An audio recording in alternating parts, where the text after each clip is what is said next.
கல்யாண வீட்டு ஸ்டைல் அவியல் எப்படி பண்ணலான்னு பார்க்கலாமா? வாங்க. அதுக்கு ஃபஸ்ட்டு ஒரு பேனில் 2 டேபிள் ஸ்பூன் தேங்காய் எண்ணெய் ஊற்றிக்கோங்க. தேங்காய் எண்ணெய் தான் அவியலுக்கு டேஸ்ட்டு, அதனால் தேங்காய் எண்ணெய் யூஸ் பண்ணிக்கோங்க. இப்போ சேனையும் சீனரிக்காவும் கட் பண்ணி வச்சுருக்கோம். அதையும் அந்த தேங்காய் எண்ணெய் நல்லா வதக்கி எடுத்துக்கலாம். வதங்கினதுக்கப்புறமா லைட்டாக தண்ணி ஆட் பண்ணி லைட்டாக வெந்தால் போதும். சேனை எடுத்து லைட்டாக உடச்சி பார்த்தா உடையிற மாதிரி வந்தால் போதும். ஏன்னா நம்ம நெக்ஸ்ட்டு காய் ஆட் பண்ணி வேக வைக்க போகிறோம். என்னென்ன காய் ஆட் பண்ண போகிறோன்னா கத்திரிக்காய், வாழைக்காய், வெள்ளரிக்காய், புடலங்காய், வெள்ளை பூசணி, கேரட்டு, முருங்கைக்காய் இவெல்லாம் நம்ம ஆட் பண்ண போகிறோம். இதில் கத்திரிக்காயும் வாழைக்காய் மட்டும் கட் பண்ணோன்னா தண்ணியில் போட்டு வைங்க, இல்லைன்னா கருத்துரும் அந்த காய். ஓகேங்களா? அப்புறமா தேவையான அளவு உப்பும் தேவையான அளவு மஞ்சப்பொடி போட்டு நல்லா கிளறி விட்டுக்கலாம்.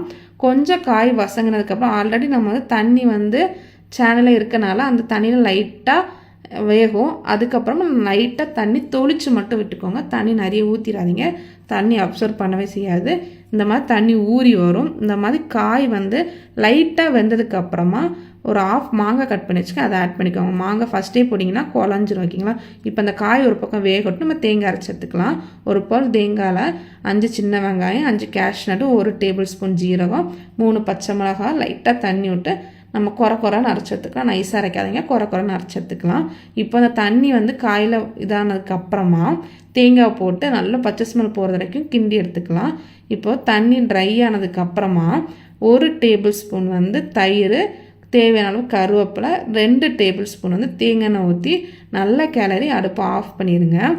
இதை ஒன்ஸ் ட்ரை பண்ணி பாருங்கள், ரொம்ப பிடிக்கும் உங்களுக்கு.